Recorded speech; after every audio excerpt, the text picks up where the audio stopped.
So welcome back everyone to this tutorial on tips for applying to graduate school. I'm Dr. Beth Barilla. I'm the director of the Women's Studies program at St. Cloud State University and a professor in the Ethnic and Women's Studies department. And this is episode 2, Creating Your Application. So in part 1 of the series, we went over a few things that are useful in getting to this point. So we talked about, whether grad school is right for you and right for you now, and which programs you might want to study. We looked at how to research different grad schools and narrow down the list, as well as what to look for when you're determining which grad schools are a good fit for you. We also went over a series of questions to ask as you narrow down the programs, and then also as you begin to prepare your application and figure out how you fit in with that different graduate school. So this is of course not a comprehensive tutorial.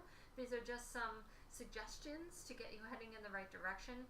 I encourage you to talk to your professors and your advisors, to do online research, to talk to friends and colleagues who are also applying for graduate school, and maybe even recently graduated colleagues who have gone off to graduate school. Learn from them, and also reach out to the graduate schools at your university and perhaps even at the universities you're considering to learn more about how to engage this process. If you'd like more of this type of support for students, do consider studying women's studies. We take our mentoring and our support of our students very seriously, and there are lots of different ways that you can do that. You can take Women's Studies 201, which fulfills a Goal 5 and diversity requirement at St. Cloud State. You can take some of our upper division women's studies electives. We teach courses like global transnational feminisms, gender in the body, gender in development, gender and popular culture. These are all different upper division classes that are available to other students in different programs. You might also consider minoring or majoring in women's studies. Both programs are designed to be paired with other areas of study, and we have students who pair women's studies majors or minors with majors in sociology, English, psychology, community psychology, education, social work, and more. If you're interested, do contact me, Dr. Beth Barilla. And if you're watching this and you're at a different university than St. Cloud State, I highly encourage you to look into the Women's Studies programs at your university. All Women's Studies programs take the support of their students very seriously, and they all offer really vibrant, dynamic programs of study. So in this part of the webinar, I want to talk about how to develop your application packet and how to think about timing and some of the different components of your application you need to really refine. At this stage, I'm assuming you've narrowed down the schools, you've figured out what program you want to go into, you've discerned some of your goals and priorities that you're looking for in different programs, and now that you've got your top choices of schools, you need to develop your application packet. So there are some things to think about. First of all, most schools are going to require that you take the GRE. The GRE is the graduate level standardized test, similar to what the ACT and SAT do at the undergraduate level. I'll talk more about that in a minute. It's also important that you pay really close attention to application deadlines. Most grad schools have their big round of acceptances and deadlines in the fall, although some also have rolling deadlines where they accept deadlines they accept applications all throughout the year, or maybe there's an application deadline in the fall, one in the spring, one in the summer. It's important that you know that about the different schools and that you get your applications in accordingly. It is helpful to know, though, whether funding is available or equally available at all those different deadlines, or whether the bulk of the funding is distributed in the fall. Knowing that about the different universities might help you make your decisions about when to apply. In the previous episode or tutorial, I suggested that you do your research about graduate schools at least 6 months to a year in advance. And again, I would reiterate this, because preparing the application itself takes time.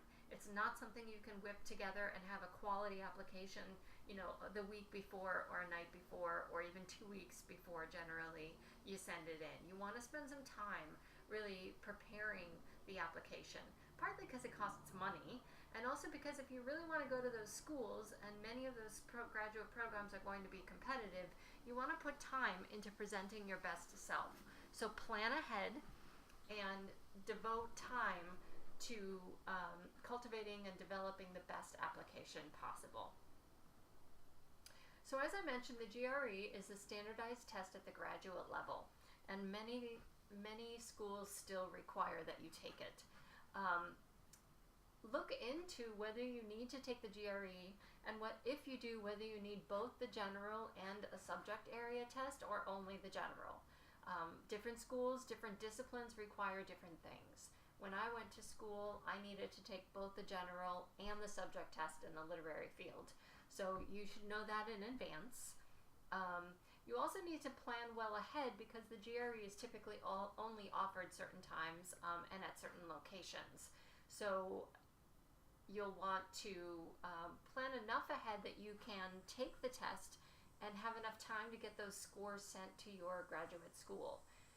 If there is a cutoff of score that you need to get into the school, then you might want to allow time to study and possibly even retake the test as well. So another way of saying that is that some graduate schools have a basic cutoff of what they expect their students to get on the GRE, and if you know you're not strong at standardized tests and you're a little worried about whether you would be able to get that score to get in sort of under the wire, then you might want to allow yourself time to take the test again if in fact you don't get the score you want. Another way of handling that is to just spend some time studying for the GRE.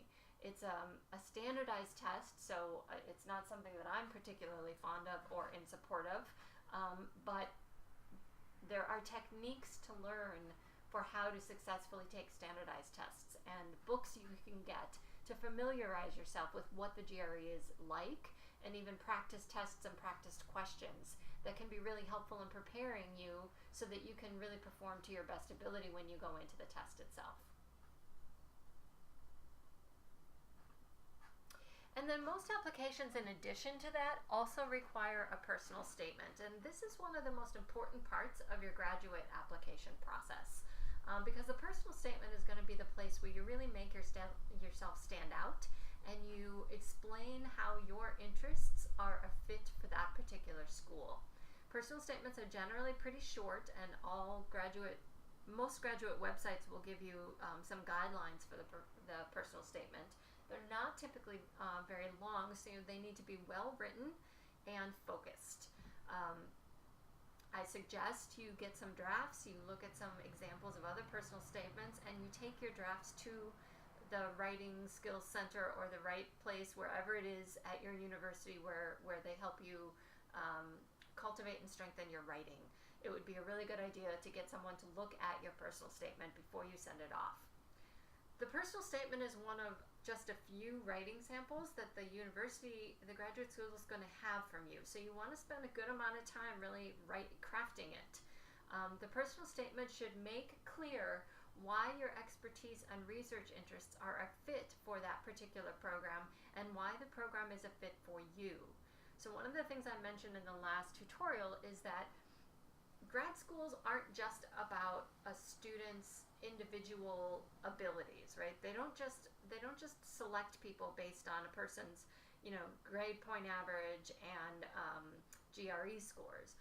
Because there aren't typically a lot of seats available that they're letting incoming students fill, they're really looking for a fit between a student interest in area of expertise and the focus and direction and areas of expertise of faculty that are in a given program. And so the personal statement is the place where you can make that fit really clear. You can explain what it is specifically about that program that interests you, using language or ideas from their mission statement, talking about specific courses that they teach or the core courses or elective areas that you really want to pursue, talking about some of the faculty you're really interested in working with, and really making it clear that what you are bringing to the table in terms of your background and expertise, along with the direction you want to go in, why that so neatly fits with that particular program.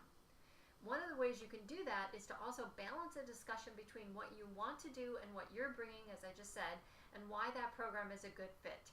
This is where you can mention their faculty, their areas of specialty, their mission statement, and things like that. The personal statement should be short, concise, and persuasive.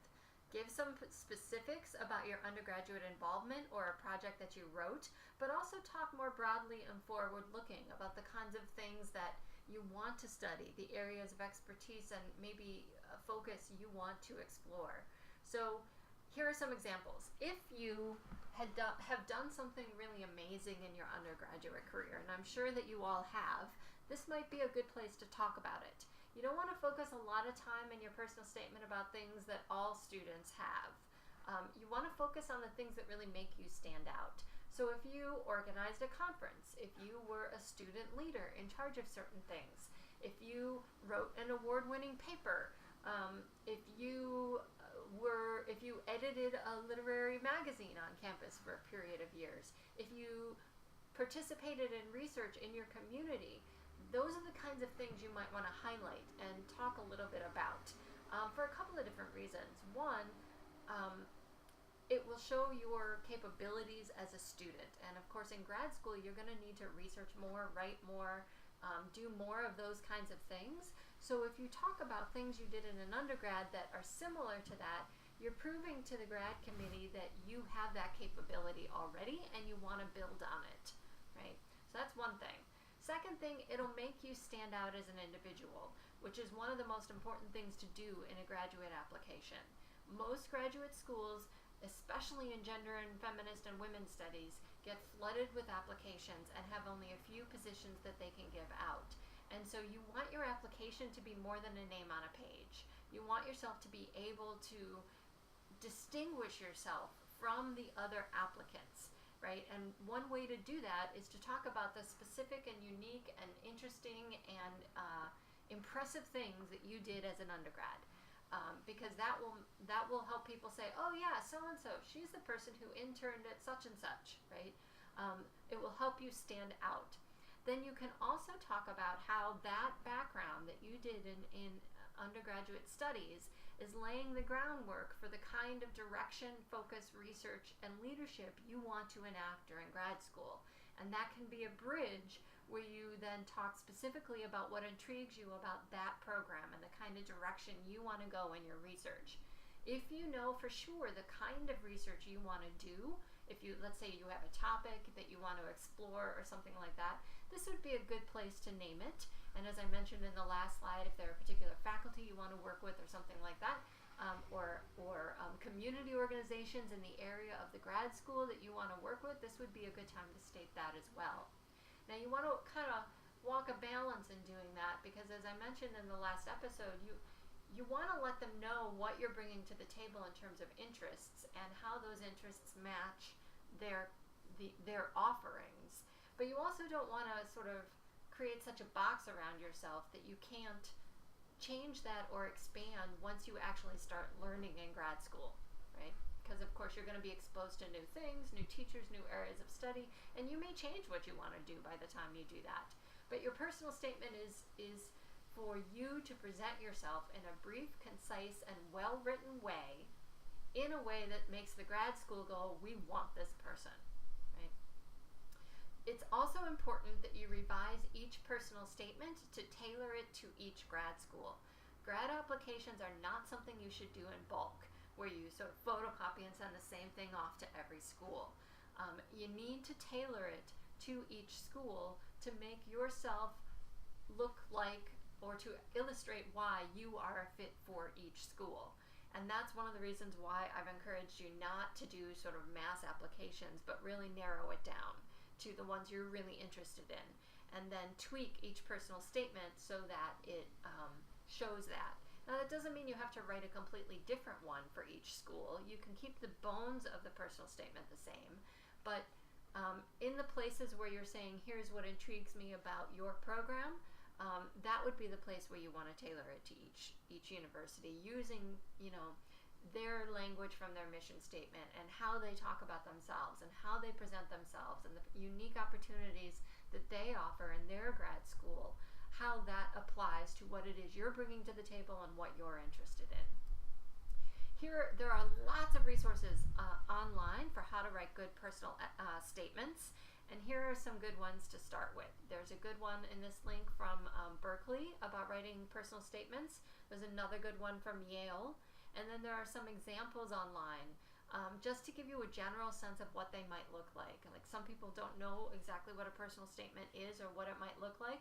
And getting a sense by looking at a few other examples would be a good idea. Certainly, they shouldn't be cookie cutter. You need to make it sound like you. You need to write it in your voice. But these are good places to start to get some general tips because a personal statement is kind of a unique written form that we may not have written before. And then definitely, as I mentioned before, have someone look at it. Have someone look at it for focus and organization and persuasiveness and tone. And then also have someone look at it for things like grammar and punctuation and well-written style. Because again, this is going to be one of the few things by which they're going to judge you as whether you're a good fit for the program or not. So you want it to speak really fully and well for you. Most applications also require other components. They almost all require letters of recommendation. And so as you ask people, you want to think about people who can talk about you specifically and well. So someone who knows you well, who knows the quality of your work, who's worked closely with you on particular projects, who knows your character and your capability of graduate programs, those are the people you want to ask you to write letters of recommendation for you. And so you should be cultivating that relationship with mentors throughout your undergraduate career, because you're going to need that whether you apply to grad schools or not. You're going to need that to apply for jobs or to internships and things like that. And the people who can only write you really general, fairly superficial letters are not going to help you. Grad schools want more specific things. You also want people who can talk to a range of your strengths. So maybe some people can talk about your research capabilities. Other people might be able to talk about your leadership capabilities, right? So when you think about let's say you have to submit 3 letters, think about which 3 people, like how can different professors speak to different areas of your expertise so that together the 3 of them present a well-rounded representation of your abilities. And then it's really important to give professors an adequate amount of time to write the letters. Do not ask them at the last minute. Do not ask them to turn it around really quickly. You need to give them plenty of time. Most of the time, fall graduate application deadlines fall pretty regularly smack in the middle of mid-semester crunch or end of the semester crunch. And so if you want faculty to spend some time writing you decent letters, you've got to give them adequate warning. And also be professional in all your communications with them. Have a resume or information about yourself. I find it really helpful to see the students' personal statements or drafts of them so that I can speak to that in my letter. So those are the kinds of things you might want to think about. Also, it's pretty standard for applicants to waive the right to see the letters, in case people wondered about that. Most of the forms that are given for grad schools ask the students to waive their rights, and it's pretty standard that students do.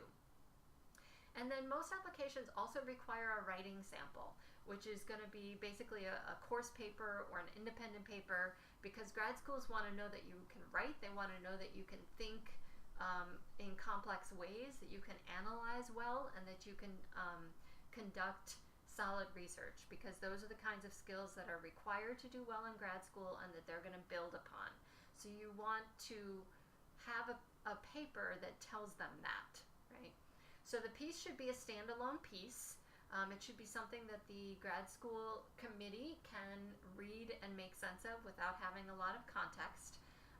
Definitely respect their length requirements. Most programs have a length requirement on their writing samples. If they ask for 15 pages, do not send them 30. They're not going to read it, and they might get a little annoyed that you didn't follow their rules. If you are sending an excerpt from a longer piece, which is possible, provide some context. So let's say they want just like 15 pages, but you've written an undergraduate thesis and you think it's your best work and you want to send it. If that's the case, then maybe have a cover page where you provide an abstract and a general overview of the full thesis, and say, you are reading chapter 2, right? Or something like that. And here is how chapter 2 fits into the whole, so that they're still getting a piece that is within their length requirements, but you've given them some context for why this is only part of the project.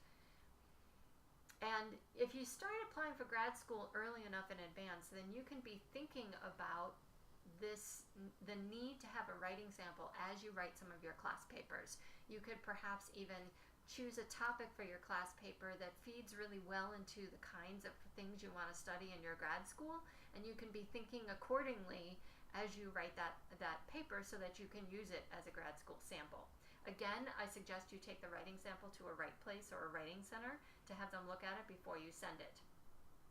Again, think about whenever you're doing your application, think to the best of your ability, put yourself in the seat of the graduate committee that's making the selection process. What is it that they need to see from those materials to be able to say, yes, this applicant really is a good fit for our program, is going to succeed in grad school, right?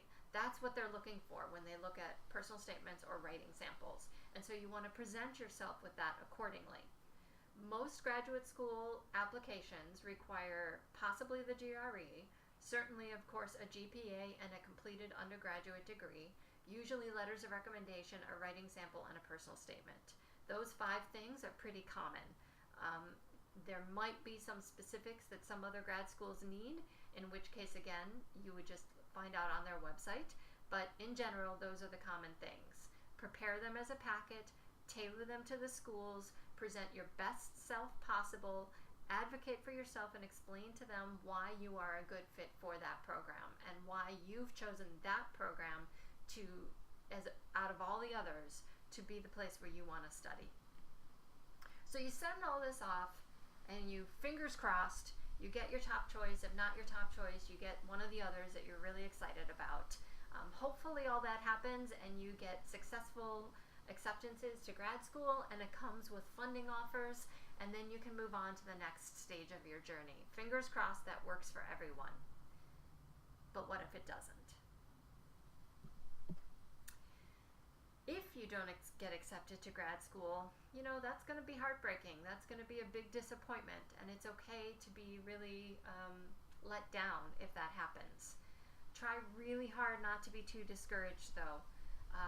Here's the thing. Many programs are very competitive, particularly if they are offering funding for all of their applicants. They can be more generous if they're not paying for everyone. But if they're only admitting to the program the people that they can fund, then chances are they can only admit a few people, which means that you might be in a really big pool and you might be an absolutely amazing applicant, but not necessarily the best fit for their program.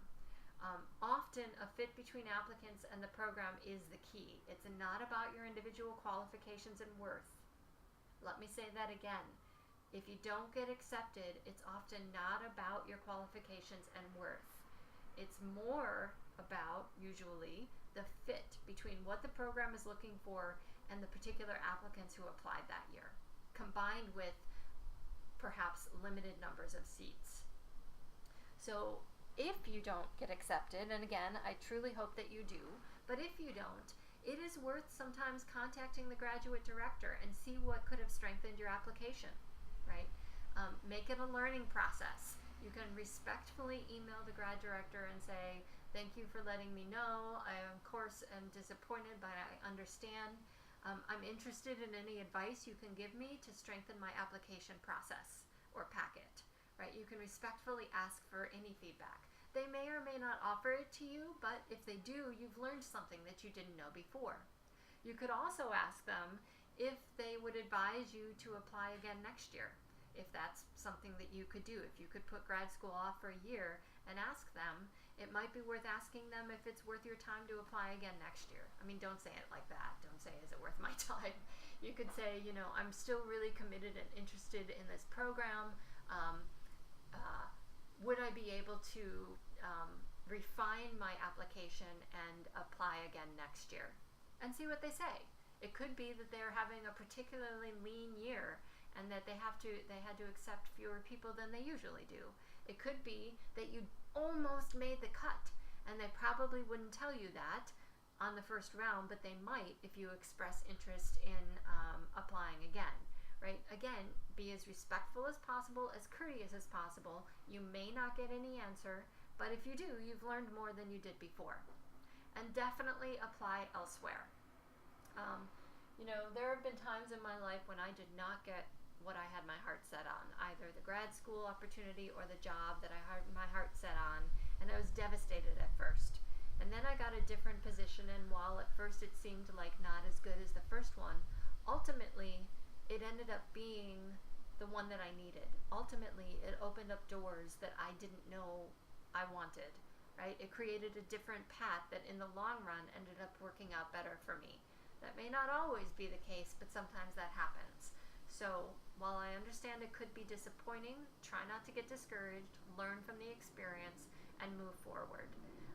It can be really helpful if you have a network of community support as you apply. I mentioned in the first tutorial that if you know a series of friends, a group of you from a particular class are applying, then work together to do it, and then you can kind of commiserate and learn from each other. And celebrate with each other, because again, hopefully you will in fact get accepted and you can move to that next stage of your journey. Thank you for joining me. Do seek out all of the different resources online and at your university for how to apply to graduate school, and best of luck.